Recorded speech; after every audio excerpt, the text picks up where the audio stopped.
Então, eu vou dar uma orientação aqui muito importante que eu daria para minha esposa, para minha filha. Se você tem silicone, não importa o tempo, eu já tirei silicone depois de 1 ano. Se você tem silicone, começou a ter sintomas que você nunca tinha na sua vida, sintomas diversos, em qualquer lugar do corpo, não acha que é só na mama.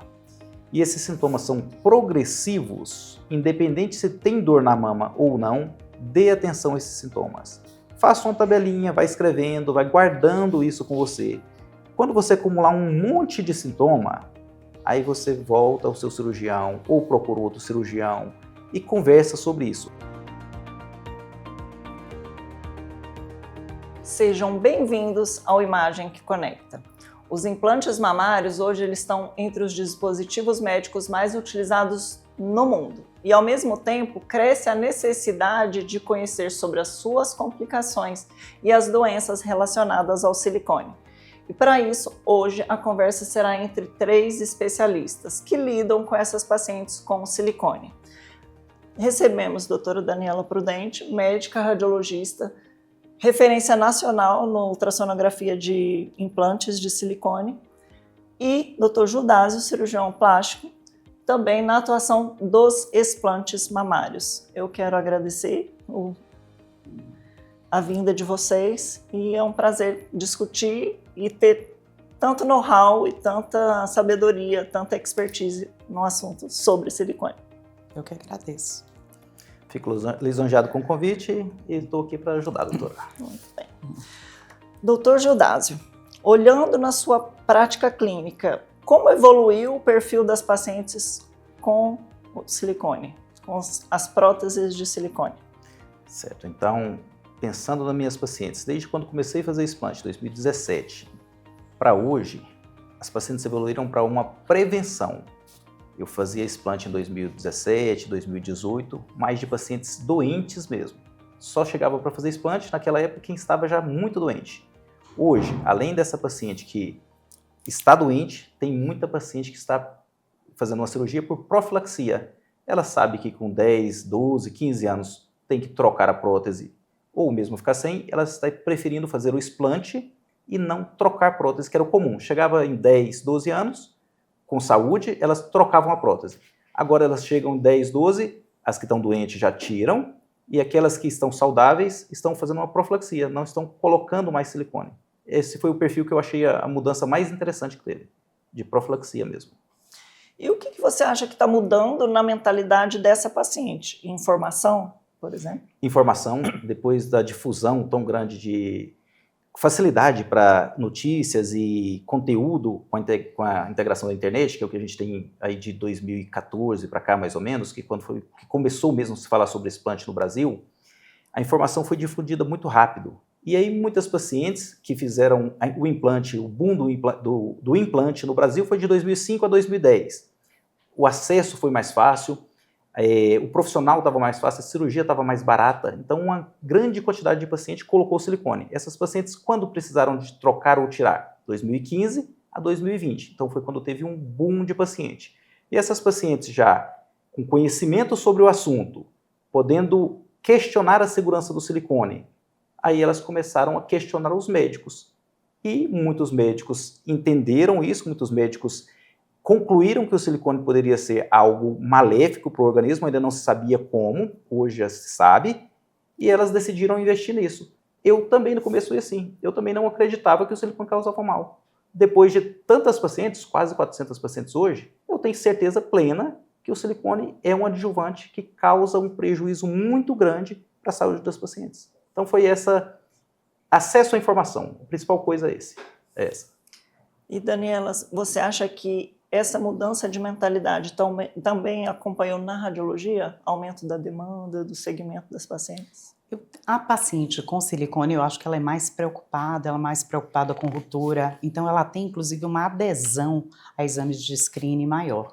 Eu acho que além do acesso à internet, eu acho que a internet, o TikTok trouxe isso, o linfoma anaplásico também. Quando apareceu a história do linfoma anaplásico, eu acho que as mulheres ficaram mais preocupadas. Será que a marca do meu implante era esse? E começaram a ler mais e se identificar, principalmente com algumas atrizes, com pessoas que fizeram explante que relatavam melhora da sua sintomatologia.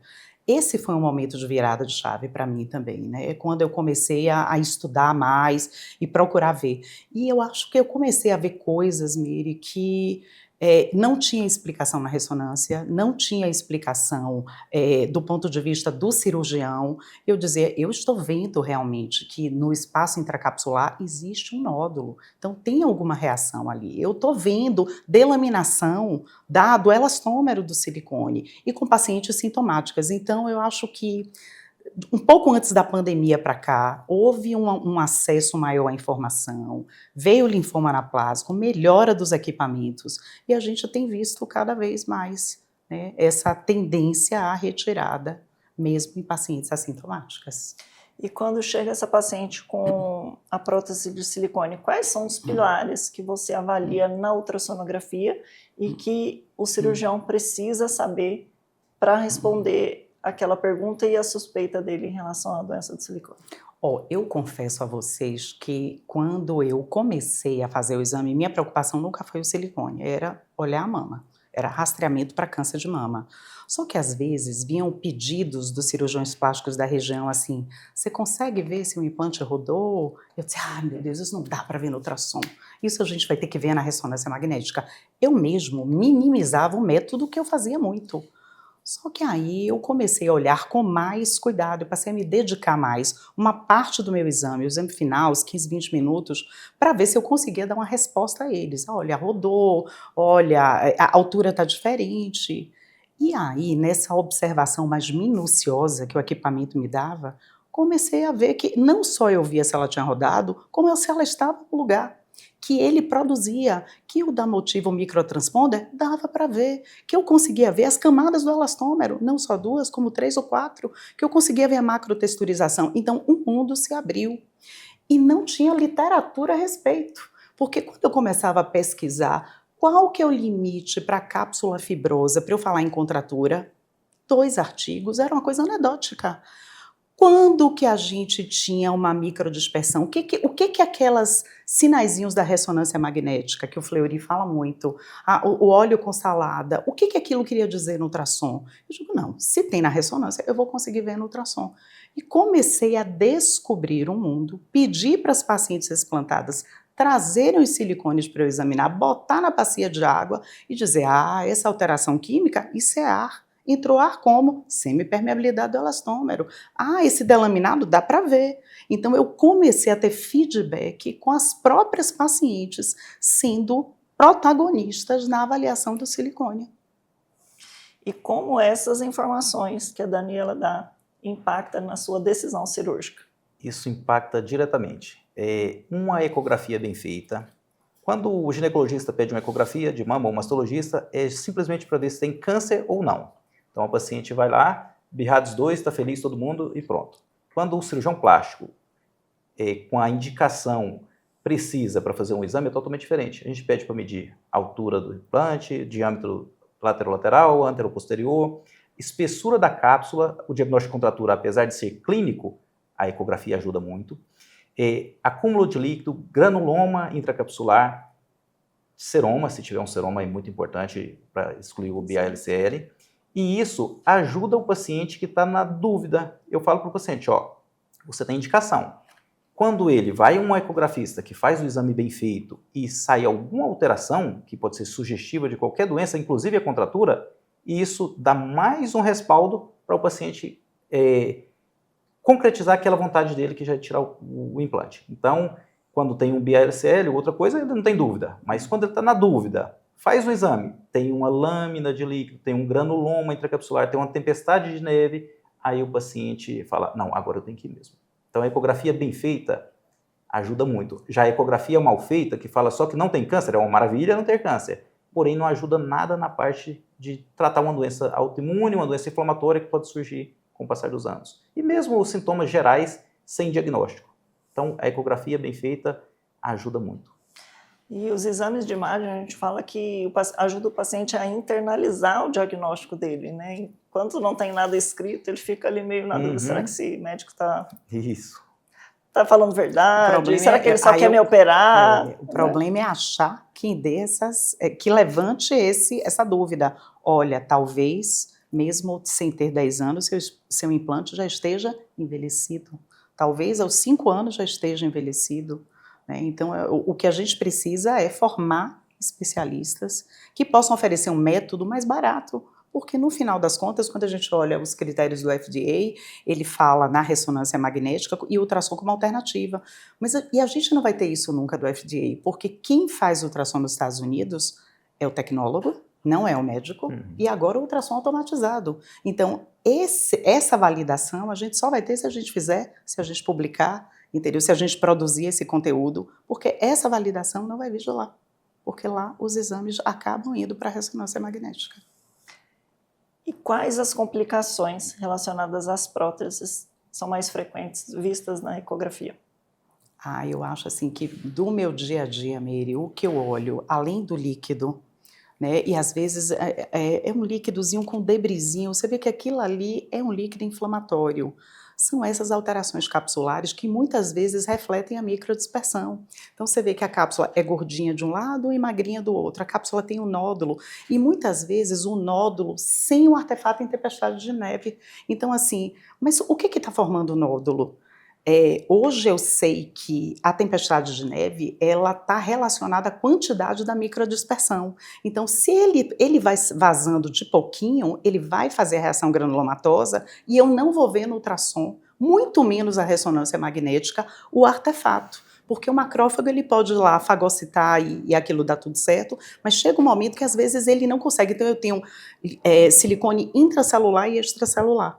Então, eu só vou ver o artefato em tempestade de neve se tem muita microdispersão, mas se tem pouco, não.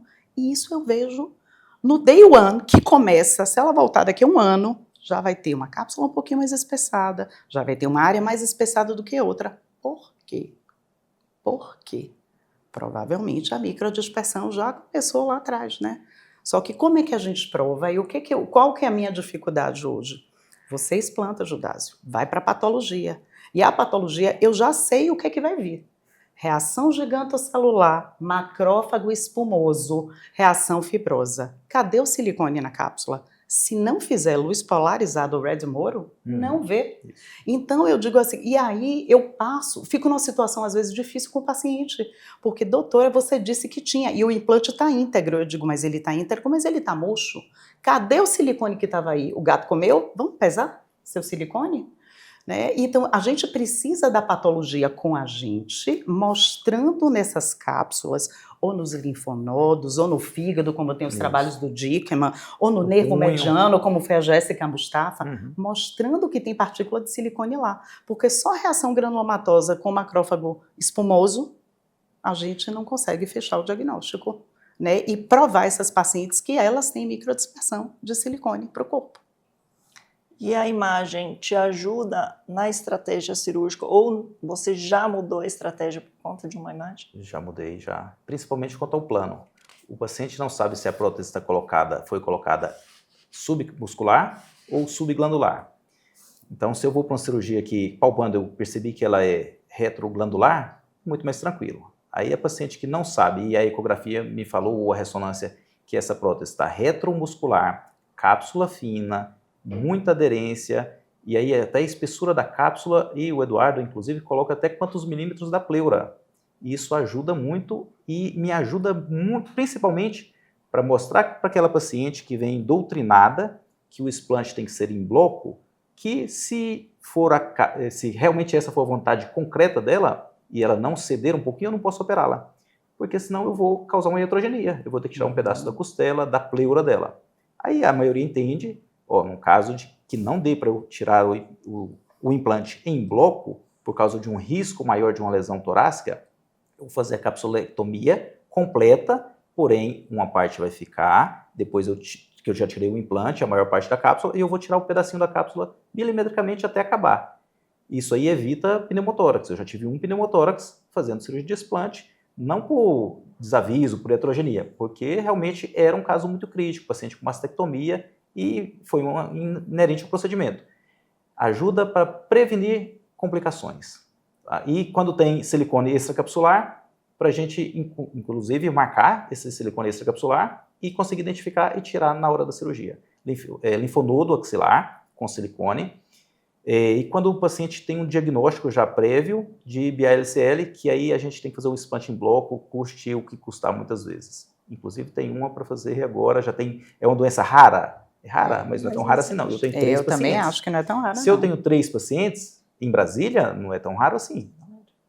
Então, ajuda muito para prevenir complicações, para orientar mais o paciente de que essa questão de que é obrigatório ser em bloco, é obrigatório até certo ponto.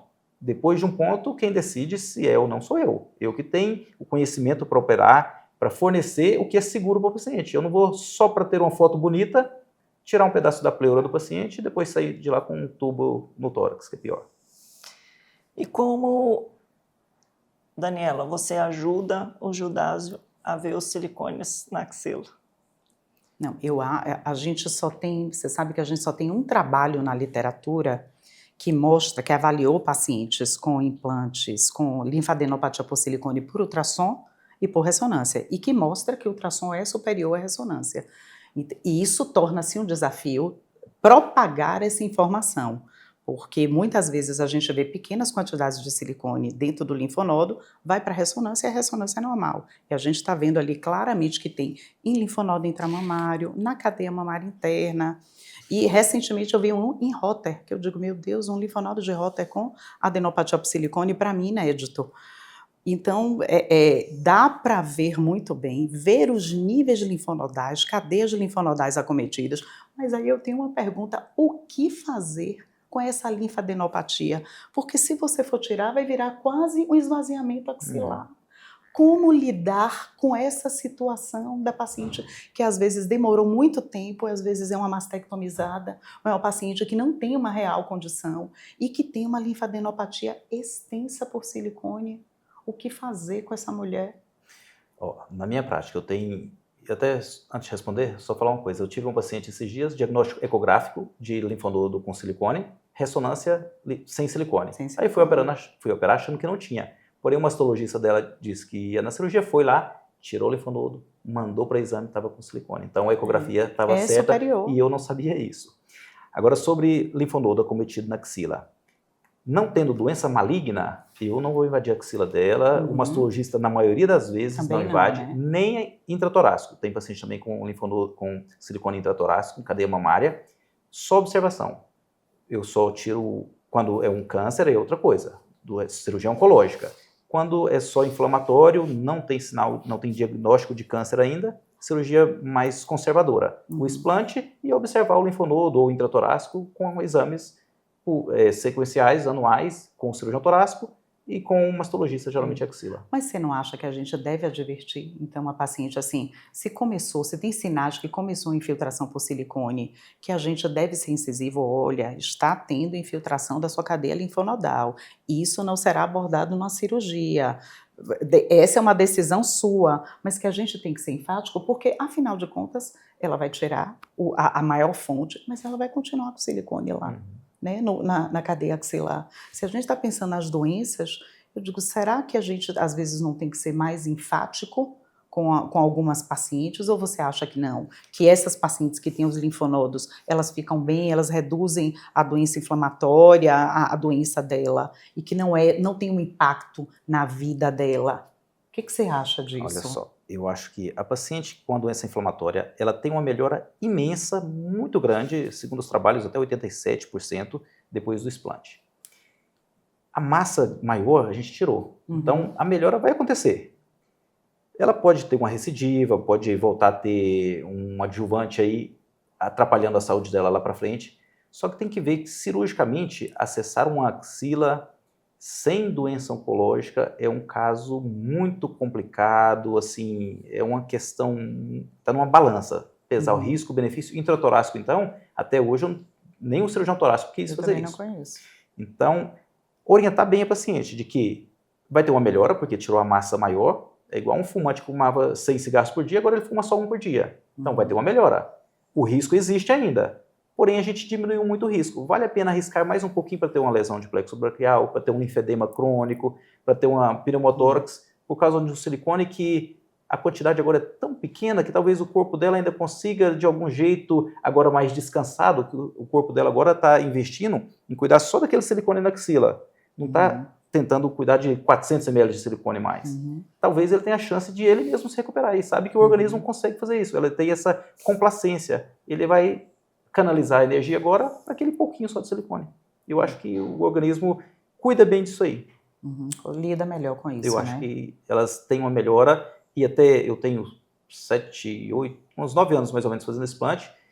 A melhora, ela é permanente. O paciente melhora e permanece melhor. Pacientes com doenças autoimunes têm uma recidiva de sintomas depois de um tempo, acabou aquela inflamação grande, fica bem por um tempo, depois começa a ter recidiva de sintoma, mas é por causa da doença autoimune e não por causa do estímulo inflamatório crônico que ela tinha. E como os cirurgiões plásticos que atendem essas pacientes, né, já que é um dispositivo médico mais usado no mundo, a frequência de sintomas e de queixas também é maior. Como que o cirurgião plástico deve abordar essas pacientes com prótese e que têm sintomas sistêmicos? Excelente pergunta. Então, a minha abordagem, pessoal, não vou falar pelos outros, porque sabe que vai dar muita polêmica, mas a minha abordagem é assim. O paciente colocou o silicone, era saudável. Depois de alguns anos, mais precisamente 5 a 6 anos, começou a ter sintomas que nunca tinha antes. É aquela dor de cabeça que era uma vez por ano, agora está toda semana, foi progredindo, ficou todo dia, o remédio já não faz mais efeito. Sintomas dispersos, que ela acha que não tem nem relação, por exemplo, o zumbido, o esquecimento, esses sintomas vão piorando progressivamente. Ela vai a um médico ginecologista, ao cardiologista, ao otorrino, vários médicos, ninguém acha uma causa para aquele tanto de sintoma. Trata tudo, faz tudo, todos os exames normais, é isso que elas falam, tudo normal. Aí eu ajudo a elas entenderem, vamos fazer uma ligação aqui? Você não tinha silicone, você era bem, você tem silicone, você está piorando, cada dia piorando, já fez de tudo.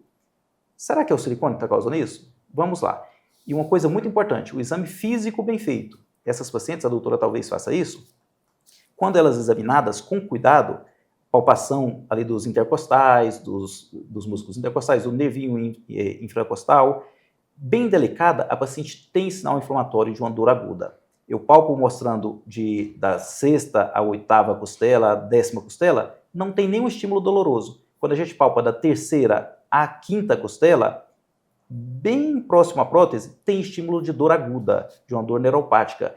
E isso a paciente já sai do consultório convencida que o silicone causa inflamação. Eu palpo 4 costelas longe do silicone, não tem dor. 3 costelas próximas ao silicone, tem dor. O que é isso? Ela mesma conclui. Eu só levanto a bola e ela conclui. E falando do linfoma anaplásico, que é o tema que mais preocupa as pacientes quando se falam de silicone, e também os médicos, apesar de ser descrita como rara, você falou que não deve ser tão rara assim. Quais são os sintomas e como essa paciente chega para você? Então, eu falo os sintomas e a doutora fala depois a clínica, a imagem. Os achados. Então, mais comum na literatura e também no consultório. Seroma crônico, seroma tardio, seroma depois de um ano, de volume grande, acima de 50 ml. E o seroma recidivante, que muitas vezes, infelizmente, o médico colhe, não manda para exame e fica recoletando. Então, aumento que a paciente percebe é o aumento do volume da mama, a assimetria. Um lado continua pequenininho e o outro cresce e fica tenso. E também a massa. O paciente consegue palpar uma massa na mama, que é como se fosse um nódulo. Não tem sintomas gerais no corpo todo, diferente dos outros sintomas gerais da doença do silicone. Então pode ter o cansaço, a fadiga, mas o diagnóstico mais preciso, a hipótese diagnóstica que sugere mais é o aumento de volume ou a massa palpável, um desses dois. Assim, do ponto de vista de imagem, são essas coleções súbitas, né? É aquela paciente que às vezes eu acompanho, que eu tenho 1 ou 2 casos lá também, e que me dizem, olha, da semana passada para cá, a mama tá enorme, que você bota ela no ultrassom, na ressonância, e o implante ele tá literalmente boiando, é muito líquido, muito, não é aquele líquido pequenininho. E ele não é um seroma, como o seroma do trauma, ele é uma efusão necrótica. Então ele tem debris em suspensão, ele tem um material que se movimenta, você diz isso ou é inflamatório, infeccioso, ou tem alguma coisa, ou sangrou, tem um sangramento agudo, entendeu? E isso é sangue, então ele foge do habitual.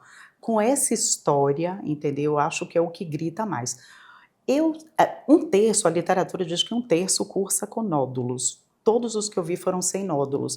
E eu tenho um pouco de dúvida, porque como a gente tem microdispersão e forma muito granuloma, isso é frequente, então eu fico assim, poxa, será que esse nódulo que eu estou vendo aqui no espaço intracapsular é a parte maligna, tem relação com malignidade ou não tem? Então, para mim, o seroma súbito e particulado com debris é o mais importante.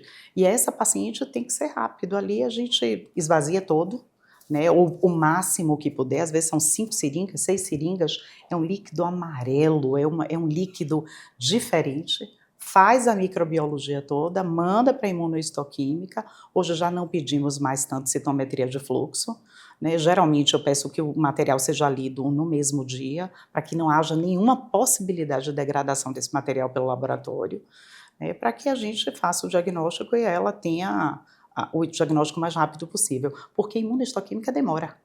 Então, assim, cria-se uma ansiedade que ela vai ter o resultado em 24 horas e ela não vai ter em 24 horas por causa da imunohistoquímica. Então, assim, cria-se toda uma expectativa para aquela paciente.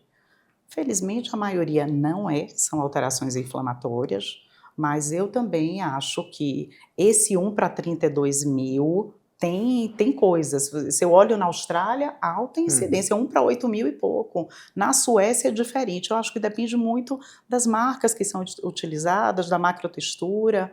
Então, aqui no nosso meio tem Allergan, tem Mentor, mas tem outras marcas utilizadas que talvez não façam esse trigger para essa coisa meio patológica do linfócito T, como são algumas marcas americanas. Acredito que a gente veja, mas no nosso meio que seja menos por causa dos brands, né, da marca que se usa aqui. Isso, que as 3 que eu tive são da marca que não foi citada aqui. Que não foi citada, A gente vê lá o FDA, o que ele cita, ele tirou uma do mercado, põe algumas em atenção, né, ele tirou uma marca recente do Brasil da lista deles de autorizados, o que me surpreendeu e não consegui entender por quê. E eu estou sempre lá monitorizando também quem que está com, quem que está sem, quem que entrou na lista do FDA, que é para tentar com as pacientes, e quase todas não sabem qual é o implante que elas têm.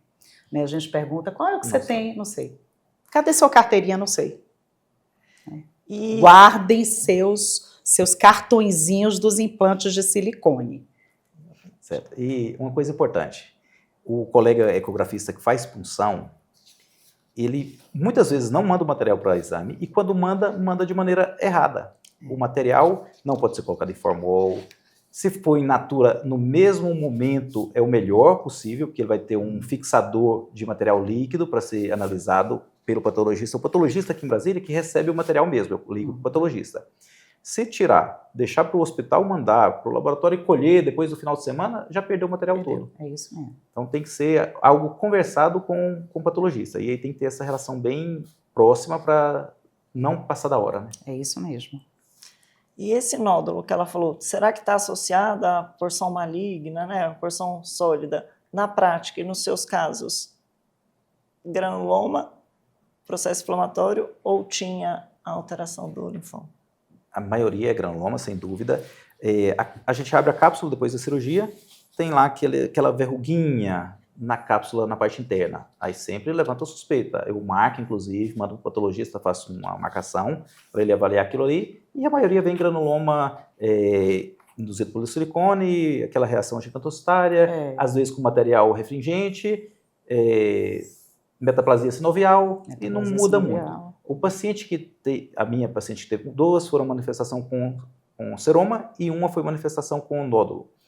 A outra deu para perceber a massa, uma massa dura, igual o câncer de mama mesmo, muito endurecida. A massa pequenininha que tem na cápsula todo dia, eu já me habituei que ela é granuloma, mas mesmo assim eu marco e mando para o patologista avaliar aquilo aí. Porque quem separa o material quando chega lá, geralmente é o macroscopista, que faz o corte do material. Se eu não oriento bem ele pode escolher só um pedaço da cápsula por amostragem e o resto ele deixa guardadinho lá. Então tem que ter muita atenção até para isso. E em relação à rotura dos implantes, paciente que chega para você e faz a ultrassonografia de rotura, quais os sinais que te chamam mais atenção? Para a gente Assim, orientar os colegas também que estão assistindo. Muitas vezes, clinicamente, o paciente não tem nada, ele não nota assimetria, ele não nota alteração nenhuma de volume, só que os achados para a ruptura intracapsular, que a maioria são rupturas intracapsulares, são muito claros na ultrassonografia. Eles mudaram com o passar do tempo, sabe, Meire? Porque quando esses sinais foram descritos, você tinha uma tecnologia de gel de silicone totalmente diferente do que a gente tem hoje. Então, aqueles sinais descritos, sinal da escada, sinal de linguine, a gente não vê mais hoje. Porque o gel de silicone, ele é coeso, ele mudou. Então, quando ele rompe, quando existe a ruptura intracapsular, tem qualquer falha do elastômero, ele se quebra, como se ele fosse uma gelatina. Eu digo, ele parece aquele docinho que a gente faz para o filho, que tem a gelatina colorida e que você bota uma gelatina branca no meio com leite condensado. Então, o aspecto é que ele está fragmentado. E, às vezes, essa fragmentação, quando ela entra em contato com o corpo, lá com a sinófia, aí ele faz um seroma hiperecogênico.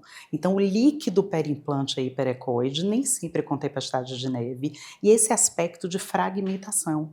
A gente só espera aqueles sinais do nariz de palhaço, sinal do buraco da fechadura, quando são implantes de 20 anos, porque os implantes de 10, 15 anos, eles não rompem mais da mesma forma. Então, os sinais ultrassonográficos mudaram.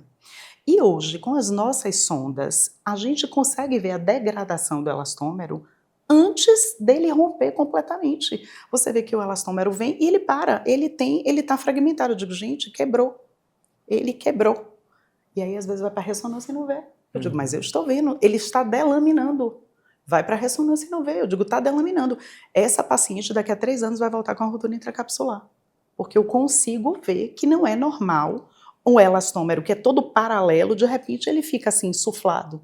Então, hoje os sinais mudaram e a gente precisa olhar com mais carinho e atenção esse contorno que é possível na ultrassonografia, né? E a ressonância com mais cuidado também, buscando sinais modernizados, que tem que se modernizar como o gel de silicone se modernizou ao longo do tempo. E quando você tem a paciente que tem a ruptura e você tira a prótese, você observa a mesma coisa que ela? Eu não entendi. Ela falou do ultrassom que está quebrado. Do material quando que eu você, tiro. o material da prótese. Tá, só antes um pouquinho, a paciente que tem ruptura, geralmente ela não sabe da ruptura, ela já está com contratura, então ela não percebe a ruptura, então clinicamente ela não tem alteração nenhuma, é um achado de exame mesmo a ruptura. E quando a gente pega uma prótese com ruptura, uma paciente com ruptura intracapsular, é aquela geleia, aquela meleca sem forma, amorfa, e a gente não encontra a cápsula do silicone, não tem mais cápsula, ela derrete mesmo.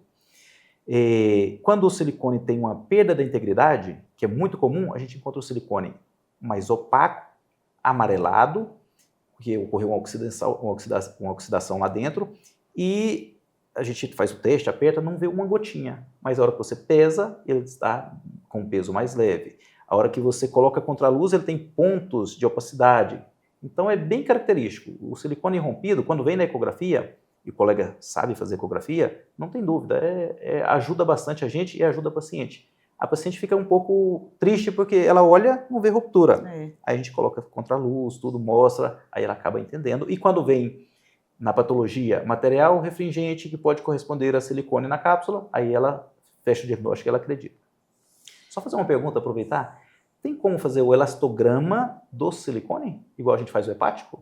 Tem como e fazer. Vocês usam? Não, normalmente a gente não teria, usa, teria não. assim, em princípio, eu não sei como que é. Mas tem como fazer a elastografia para ver rigidez, não é? Isso, porque para ver cirrose hepática? Tem como fazer. É uma coisa Será? assim, Dá pensar, para começar lá. a fazer. Vou pensar, vou abrir, vou ver se existe já alguma coisa para ver se a gente pode fazer. Porque com a elastografia Sharewave, a gente tem esse dado objetivo de quanto é a densidade, a elasticidade dele dentro, na periferia, do outro lado, para comparar. Uma coisa para se ver. Faz uma prótesinha virgem aqui. Virgem, exatamente. Faz os parâmetros certinho. Depois vê na prótese como que é? Ela está na 6º grau agora, né? Grau não. A prótese é 6º para 7ª. Está no 6º. Geração. Aí pega de 4ª geração para cá, porque de 3 já está muito antiga, né? Pega de 4ª geração para cá, vê de todas. Vai vendo se a paciente tiver, dela. quando for o ecografista, A prótese que ela tem é muito mais fácil. Porque você pode comparar de acordo com a prótese. Ó, deixa eu ver, sua prótese, a elastografia teria que ser assim. Aí vai comparando, uma ideia. É uma ideia. Até para ver essas modificações de textura, para ver se dá para gente ver se ela está mais endurecida, se ela está de alguma forma. Eu acho que é possível, é uma ideia. Estudar. É uma ideia. É um residente para fazer. Não é? A gente faz. Ela falou que no ultrassom tem alta resolução e que dá para ver essa descontinuidade do elastômero. O que não serão todos os pedidos do Dr. Judas, serão médicos generalistas. A paciente está com essa... Você descreve? Eu descrevo, Meire. Eu acho que eu tenho que descrever. E aí eu vou criando os meus termos, né? Eu uso, inclusive, os trabalhos do Eduardo, as coisas que ele vai, troco ideia com ele, porque, assim, eu não posso... Eu estou vendo que houve uma descontinuidade, eu tenho que falar que ele está descontinuado, ele está documentado, né? Eu não sei qual será a evolução, pode ser que fique 10 anos desse jeito, mas eu acho que é importante falar, né? Meu compromisso com a sociedade, com a mulher, falar. E tem algumas vezes que eu vejo uns sinais que nem eu consigo entender. Quando a paciente traz o implante, algumas vezes eu dou uma ligada na empresa. Então, assim, eu tenho esse implante, tem uma espuma de silicone. Eu digo, como é essa espuma? Você tem um material para me mandar, para eu olhar, entendeu? Para eu ver, porque eu consigo ver que tem alguma coisa na texturização, né? Eu digo, você me manda para eu poder entender. Muitas vezes eu tenho respostas receptivas, outras vezes eu nem tenho resposta. Quanto mais uma resposta receptiva, né? Eu entendo. Você entende, né? Porque eu queria entender melhor determinadas coisas. Porque é o tipo de coisa que a gente vê e depois não consegue desver. Não consegue desver. A gente não dá para fingir demência. Mas eu acho assim, como médico... A nossa obrigação é descrever. Descrever. Como médico, por exemplo, eu examino o paciente, a maioria já chega com os exames prontos. Doutor, está aqui minha ressonância pronta, minha ecografia pronta, deixa para ver depois. Examino, converso com ela. Eu não preciso do seu exame para te indicar a cirurgia, você precisa da cirurgia. O seu exame, vamos ver o pedido como foi. Aí está lá, rotina para câncer de mama, tudo. Vamos agora fazer um outro exame para ver se realmente é isso? Você precisa do exame? Você precisa? Não, doutor, eu já estou convencida que eu tenho que fazer o explante. Então, o exame foi bom para mostrar que você não tem câncer. Bora continuar. Agora, uma está na dúvida ainda, vamos lá, faça o exame, depois você volta, a gente conversa de novo. É para ela. Eu, como médico, o meu diagnóstico clínico já é suficiente para indicar ou não a cirurgia.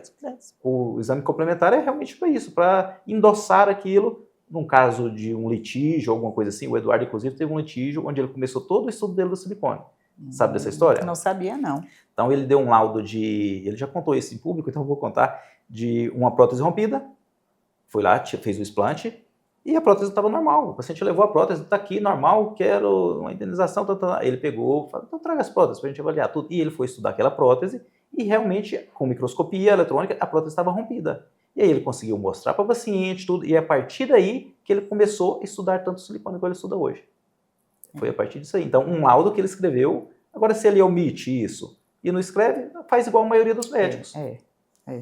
E essa paciente que a gente faz o ultrassom, que tem essa perda de integridade e que não é pedido por você, não é solicitado por você, como eu oriento essa paciente para que ela também não fique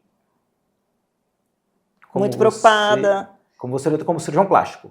Não, como eu oriento como radiologista para falar para ela procura o cirurgião plástico que operou, não faz nada, assim, observa.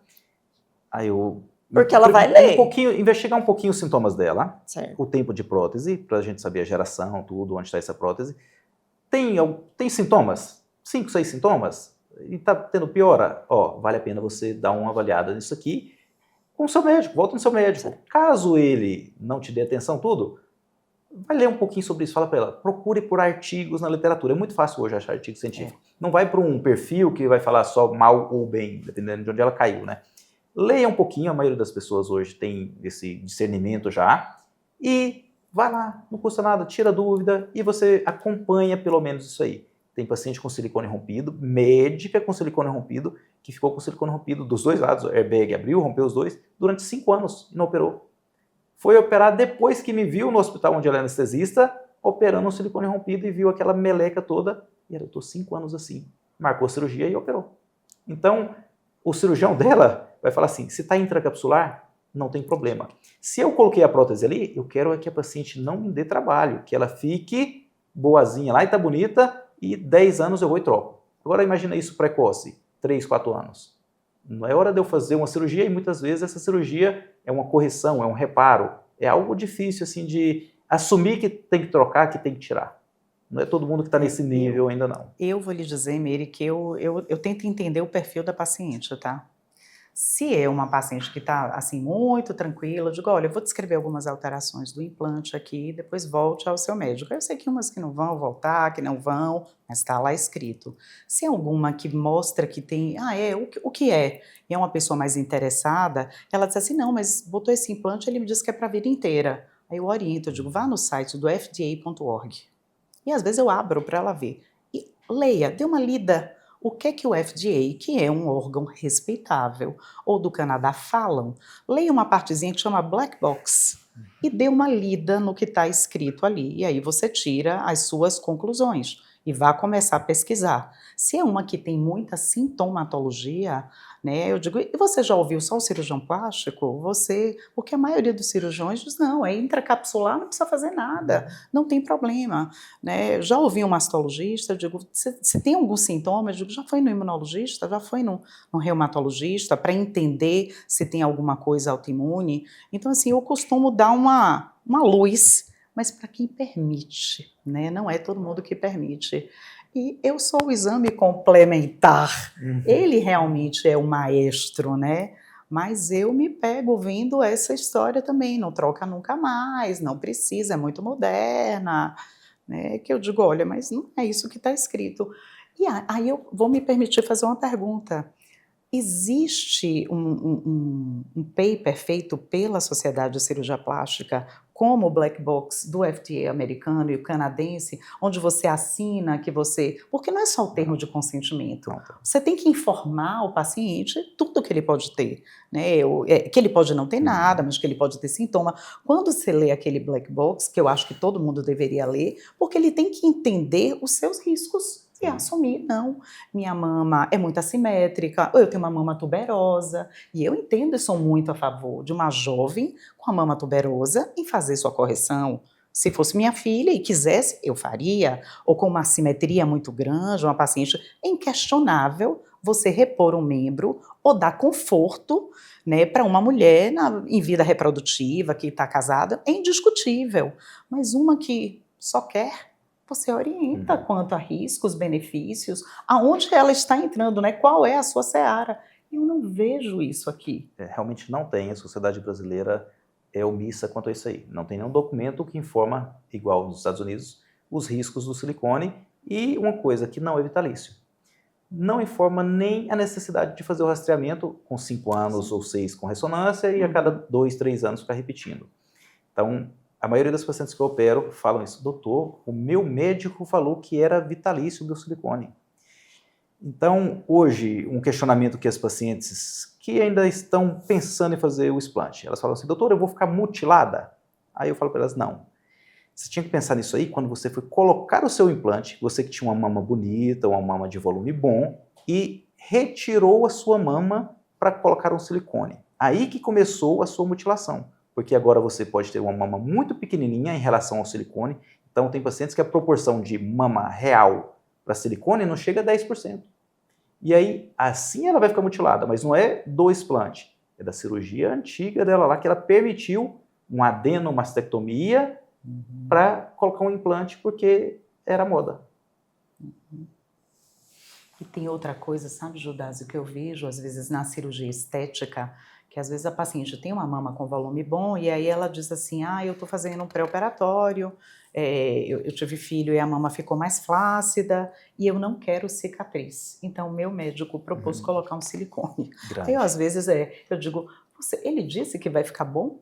Tem certeza? Ele disse que vai ficar ótimo, entendeu? Porque eu fico assim, eu digo, meu Deus, ela não vai ganhar uma cicatriz do T invertido, que ela está morrendo de medo. Ela vai ganhar um implante que eu não sei se vai resolver o problema dela, grande, para poder dar volume a ela.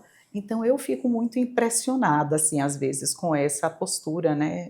Eu digo, não sei, mutila a paciente, começa a mutilação, como você disse, nesse momento. Mas o cirurgião que tem o conhecimento. Então, ele vai falar, a sua mama, para não ter uma cicatriz grande, tem que ter um silicone de 400, de 480, de 600 ml. E nada aguenta esse peso todo a longo prazo. A gravidade está aí e não vai parar, né? E aí o paciente e o médico, eles chegam num acordo. Ah, tudo bem, então vamos fazer, vamos, você quer uma prótese maior? Não, aceita naquela hora. Depois de 1 ano, 2 anos, ou se eu soubesse eu não teria feito, mas já passou da hora. Então essa questão de evitar cicatriz e fazer uma cirurgia, uma prótese grande, é até maléfico para o paciente. A massa de silicone é muito maior. A exposição à cápsula, a área exposta é muito maior. Então os pacientes são muito convencidos por aquele médico que quer vender a cirurgia. Ó, a cirurgia é assim, eu sei fazer, vai ficar bom. O paciente muitas vezes não tem nem liberdade para conversar com o médico direito. Na questão do explante, os pacientes já são mais amadurecidos. É outro nível de paciente. O paciente já chega sabendo muita coisa, preocupado com os riscos, que tem os 2 filhinhos em casa para cuidar, não quer morrer. A paciente que está colocando, na maioria das vezes, ela quer já marcar as férias para o mês que vem para ir para a praia mostrar os peitos. É totalmente diferente a cabeça. Então, quando o cirurgião capta isso aí, ele, opa, isso aqui é uma presa fácil. Deixa eu colocar logo essa prótese aqui, ganhar meu dinheirinho e pronto. Daqui 10 anos a gente resolve algum problema que der. Agora a paciente mais amadurecida, essa já pensa direitinho. Qual é o perfil, né? Enquanto a gente não estava gravando, a gente falou do perfil da paciente que chega até você.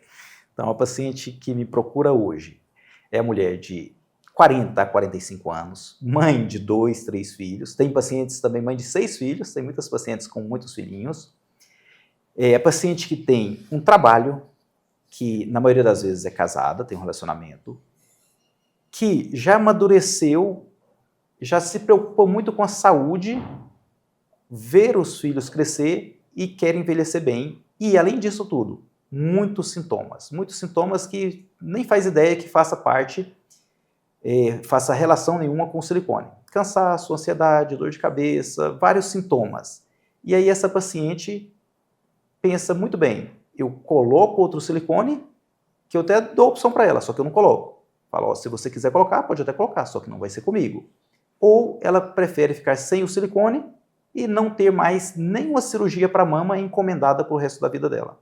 Uma vez que ela coloca silicone, entre 10 a 15 anos, 30 a 50% dos pacientes têm que refazer a cirurgia, ou para tirar ou para trocar. Quando ela opta por não colocar o silicone, ela vai fazer uma cirurgia se por acaso tiver uma necessidade oncológica e não mais por estética. Então essa é a paciente perfil explante hoje. Então, pergunta polêmica. Existe a síndrome ásia e existe a síndrome de silicone? Existe a síndrome ásia e existe a doença do silicone, muito bem descrita já, documentadas com trabalhos da Holanda, dos Estados Unidos, Israel, Canadá, a Europa inteira, cheia de trabalhos bem feitos, com controle, trabalhos com nível de evidência bom. Não tem mais que ter dúvida sobre a existência dessas doenças. Não é moda, não é movimento de pacientes insatisfeitas com silicone, querendo quebrar as regras da sociedade. Realmente é necessário. Você ver as pacientes melhorando a cada dia depois de tirar um silicone é muito convincente. Aí não é uma paciente, 2, não são 10, são 400. Tem colegas que já explantaram 1.500 pacientes. Então, tá aí. Só não ver quem não quer. E como, Daniela, a gente ajuda o Judásio no ultrassom? Ou ele pede uma ressonância? Não, eu acho que também, a ressonância também, eu acho que tudo tem o seu papel. E quanto melhor a gente documentar, mas eu acho que nós temos que ser parceiras informando esses sinais precoces, né? Alertando a paciente, dizendo que não vai ficar tão feio quanto ela imagina. Eu acho que nosso papel, inclusive enquanto mulheres, é dizer que há solução. O volume não será igual, a projeção não será igual, mas que ela pode ter uma mama bonita, sexy, entendeu? Com um volume proporcional ao corpo dela, entendeu? E que ela procure um especialista, entendeu? Para ouvi-lo, para saber sobre as doenças, como é que vai ficar, porque todas vêm com aquele preconceito de que minha mama é muito pequena, não dá para tirar. Digo, dá sim, se você quiser, dá sim, existem alternativas. Então eu acho que nós temos que ser parceiras na detecção de falha do elastômero, né, rupturas intracapsulares, fazer esse diagnóstico precoce com a ajuda da ressonância magnética, principalmente no linfoma anaplásico, e em dizer que não vai ficar tão feio, que não é assim, que não é dessa forma, né, que existem técnicas hoje cirúrgicas, muitas técnicas, para que seja uma mama muito bonita também, né, que não do mesmo jeito, mas que muito bonita. Então a minha mama não vai ficar um ovo frito. Eu não vou falar porque eu não conheço a sua mama. Mas vamos lá. A paciente que vai ficar ovo frito. Um termo pejorativo, mas é assim que elas mesmas... É assim que elas falam. Mas eu falava também. É a paciente com o IMC muito pequeno, com 12, 10% de gordura corporal, que tem mama muito pequena, ou então a paciente que fez mastectomia. Essas vão ficar com mama muito pequena. No primeiro tempo, que elas podem fazer enxertos de gordura em diversas oportunidades. A lipoenxertia, por exemplo, ela agregou muito valor quando ela consegue devolver um volume bom para a mama. Então, o paciente que tem uma mama normal, ela não vai ficar sem mama, fica com mama bonita. Respondendo assim praticamente agora a sua pergunta, pelo seu biotipo, mulher alta com mama pequena, não é mama reta, mama pequena, é muito elegante, as mulheres gostam disso, estão vivendo outros tempos.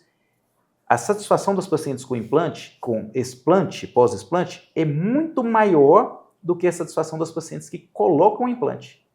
É algo assim assustador. Paciente que coloca implante, muitas delas erram no volume, ou o cirurgião erra, e elas saem da cirurgia arrependidas daquele volume, querendo tirar. Aí, por um convencimento social, médico, elas ficam com aquele silicone enquanto conseguem. Então, há uma frustração depois de colocar o silicone. Depois de tirar, a frustração é muito pequena, muito pequena. Eu não tive nenhum paciente até hoje que pediu para eu incluir um silicone de novo.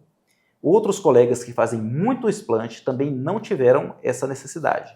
Fazendo a cirurgia com a técnica moderna, bem feita, explicando a expectativa do paciente, alinhar a expectativa. Então, se tem uma paciente que eu sei que a mama vai ser um tamanho 40, se eu falar para ela que vai ficar 46, ela vai ficar muito zangada comigo. Então tem que ser bem real.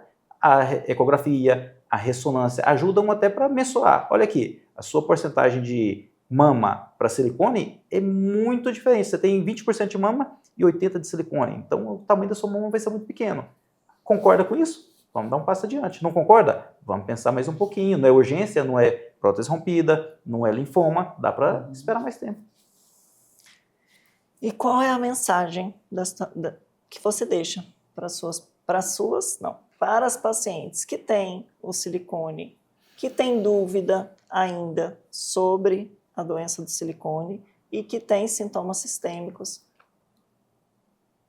Qual a orientação que você dá a elas? Além de seguir você nas redes sociais, a gente segue e vê que você orienta, né, e fala bastante sobre o assunto. Então, eu vou dar uma orientação aqui muito importante que eu daria para minha esposa, para minha filha. Se você tem silicone, não importa o tempo, eu já tirei silicone depois de 1 ano. Se você tem silicone, começou a ter sintomas que você nunca tinha na sua vida, sintomas diversos, em qualquer lugar do corpo, não acha que é só na mama. E esses sintomas são progressivos, independente se tem dor na mama ou não, dê atenção a esses sintomas. Faça uma tabelinha, vai escrevendo, vai guardando isso com você. Quando você acumular um monte de sintoma, aí você volta ao seu cirurgião ou procura outro cirurgião e conversa sobre isso. A relação, no primeiro momento, se for o seu cirurgião e ele ainda não entendeu que existe a doença do silicone, a Asia síndrome, ele provavelmente vai tentar desencorajar. Aí é onde você erra, se você parar por aí. Aí você vai ler sobre isso. Hoje a informação é difundida muito facilmente. Leia, baixe trabalhos científicos, siga perfis de médicos que falam sobre o silicone, informação séria, científica, e você, com pouco tempo, vai concluir que realmente pode ser o silicone que está causando tudo isso. E aí você vai ajudar o médico a decidir o seu futuro. Então a minha mensagem seria basicamente essa. Você acha que na prática é difícil de dar o diagnóstico? Não, não é difícil. Eu faço o exame clínico para o paciente, o paciente me conta a história. Aí eu já dou um ponto positivo para ele, com uma cruzinha. Eu faço o exame físico, tem mais uma cruzinha, 2 cruzes já. E o exame de imagem colaborando, diagnóstico certeza, sem dúvida nenhuma. Agora, se só a história dele for positiva, e realmente uma história bem contada, com temporal, com gatilho e tudo, ela já é suficiente para a cirurgia. Quando eu faço o exame físico e tem 2 cruzes, melhor ainda. Se tiver as 3, é o mais fácil, né? Não. Mas só uma história bem contada, bem esmiuçada, já é suficiente. O exame físico colabora muito e o exame de imagem sela tudo. E você, Dani, se tem alguma mensagem? Dê uma mensagem para os colegas, né, que solicitam os exames, a importância do ultrassom e ainda com as sondas que a gente tem hoje. Não, eu acho que quando você pede um screening para câncer de mama de uma paciente que tem silicone, eu acho que é uma oportunidade para o ginecologista, para o mastologista dizer, olha também com cuidado os implantes de silicone dela, veja se está posicionada corretamente, se tem alguma alteração da textura, aproveite e dê uma olhada, porque é o papel do médico que a mulher vai todo ano, que geralmente é o ginecologista, né, que ele também faça parte dessa rede, né, inclusive de orientação. E o conhecimento está aí, o que eu sempre falo com os pacientes, eu concordo com o Judásio, é que o conhecimento está muito acessível, né, é muito acessível, o PubMed, o ChatGPT, a inteligência artificial trouxe a possibilidade de qualquer um de acessar a informação da melhor forma possível. Lógico que a gente tem que fazer um filtro, porque até a inteligência artificial pode alucinar, mas óbvio que uma pessoa consegue dizer, não, isso aqui talvez esteja errado, né? E ouvir muito, saber muito. Toda vez que tem alguém que vai fazer algum exame que diz assim, eu estou fazendo pré-operatório para botar silicone, eu digo, você já leu bastante a respeito? Eu me sinto um pouco Silvio Santos, você está certa disso? Você já leu a respeito? Eu acho que é meu papel como mulher. Se quiser botar e sabe dos riscos, está tudo bem. Mas eu acho que informar, porque às vezes a pessoa está animada e ainda não entendeu, né, aonde é que ela está entrando. Então eu acho que meu papel é esse. E que se ela quiser tirar, dizer, existe vida após o explante de silicone. Você vai continuar bonita, procure um médico bom que faça o explante com a técnica correta, porque às vezes no implante roto eu já vi filmagens feitas pelo marido da paciente médico, onde o cirurgião plástico tira o implante roto com essa gosma, passa uma compressa lá dentro como se fosse possível limpar, coloca outro no lugar e tá tudo lindo, esposa de médico. Então essas coisas eu digo, meu Deus, e tá filmado. É inacreditável. Então hoje, se a paciente diz para mim, eu vou tirar, eu digo, você vai procurar um especialista. Não pode ser qualquer cirurgião plástico, nem todos estão habilitados para isso. E aí eu até falo, siga o perfil de Judásio Explante, siga o perfil de William Itikawa, eu vou dizer, siga o perfil de Luciana Pombo. Eu digo, vá seguindo alguns médicos, vá ouvindo como é que eles fazem, para você se apropriar da técnica adequada. Porque senão ele também será enganado no explante dele. Ele também será enganado. Então eu acho que essa é minha obrigação, como médica, como mulher, de dizer, quer tirar, está convencida, mas também procure um especialista. Não pode ser com qualquer um. Não pode ser. Tá, aí eu puxo pra gente. Porque se a gente orientou o colega para ver o silicone, ele vai chegar lá, vai fazer o ultrassom. Quem faz o ultrassom de rotina sabe ver silicone? Deveria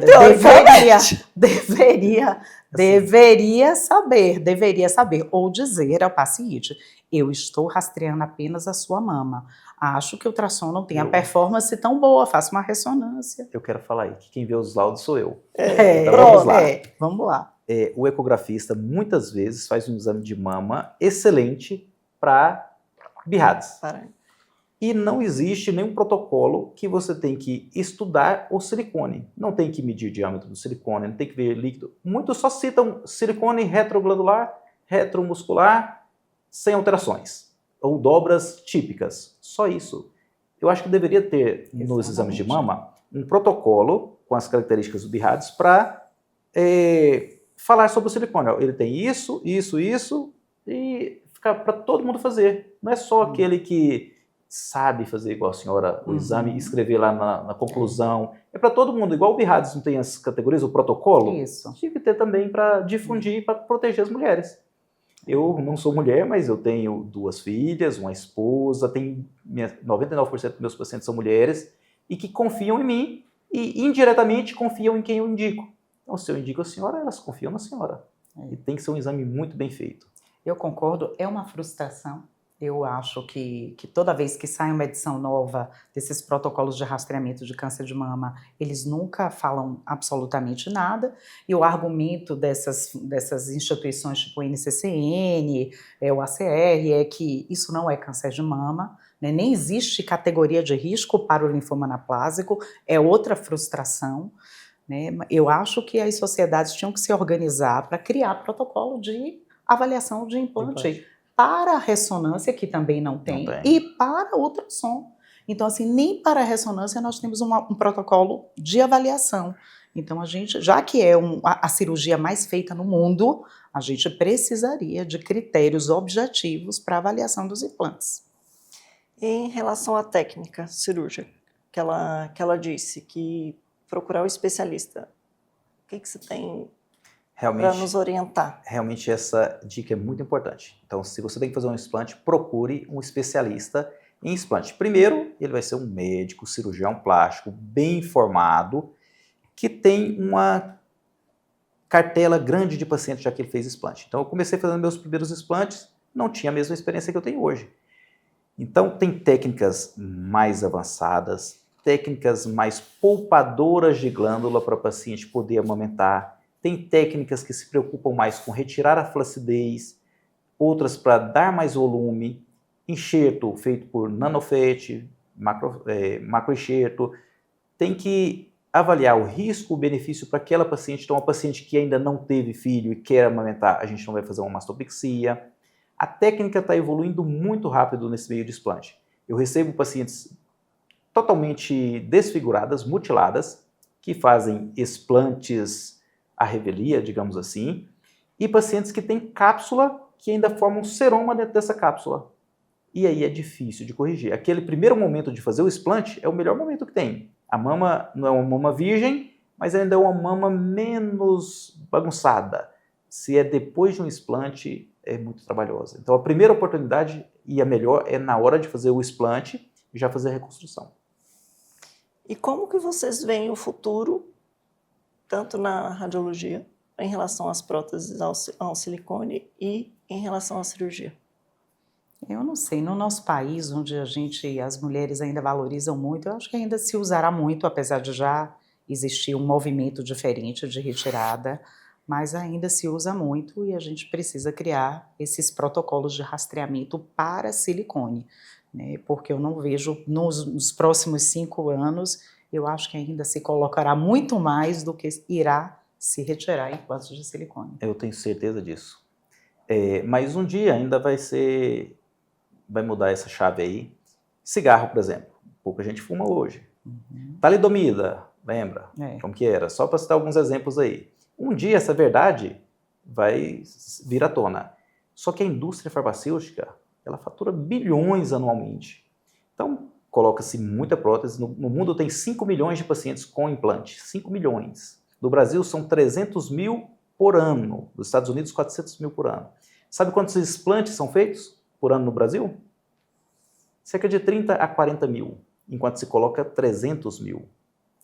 E a gente está no maior momento de explante. É a cirurgia que mais cresce em porcentagem, as outras na cirurgia plástica. Então, cresceu bastante nos últimos anos. Eu acho que vai estagnar, porque aquela leva de paciente que colocou de 2010 a 2005 a 2010, 2015, vai explantar, vai estagnar e depois vai ficar colocando, tirando. Só para citar um exemplo.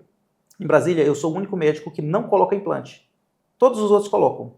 E continuam colocando e vão colocando e eu só tiro, não vou dar conta de tirar a prótese de todo mundo e vai ter mais prótese aí a cada dia. Eu acho que é um caminho difícil, a senhora falou em 5 anos, eu acho que a gente aposenta, né? E não tem o protocolo, não tem a obrigação da caixa preta lá de orientar a paciente. Então a paciente coloca silicone muitas vezes achando que é vitalício. Muitas vezes a paciente acha que é vitalício, acha que não dá sintoma, que é igual beber um copo d'água. E isso não vai mudar tão fácil, porque a indústria é muito rica em torno de estudo. Não é o cirurgião plástico, então as pacientes muitas vezes acham que é o cirurgião plástico que vai convencê-la a colocar silicone porque ele ganha muito dinheiro com isso. Ganha também seu dinheiro, mas quem ganha mais é a indústria farmacêutica. Concordo. Quero agradecer a presença de vocês, foi muito boa a discussão e tenhamos mais casos compartilhados, né? Isso mostra, o podcast ele nasceu para mostrar a importância da interdisciplinaridade, a importância do Judasa para a gente e da gente, para ele ficar de mãos dadas para ajudar o Judasa, ajudar o cirurgião e muito mais a paciente. É isso mesmo, que está sem diagnóstico, achando que é estresse. Na maioria das vezes é uma paciente, digamos assim, fragilizada, que vai ser taxada de tá na menopausa, é por isso, é o estresse do trabalho, é o casamento que não tá bom, são seus filhos que são muito baguncentos, tudo, isso vai mudar, espera um pouco, faz um chip disso, faz um protocolo daquilo. Então essas mulheres são vistas como frágeis na sociedade, de serem fracas, não conseguirem carregar essa carga toda. E na verdade não é. Na verdade elas não são escutadas, elas não são ouvidas, elas não têm a autonomia delas respeitadas. Imagina que você, doutora Meire, chega no meu consultório, doutor, eu vim fazer explante, eu quero tirar da minha prótese. E você sai de lá convencida a colocar outra prótese. Onde foi respeitada a sua autonomia?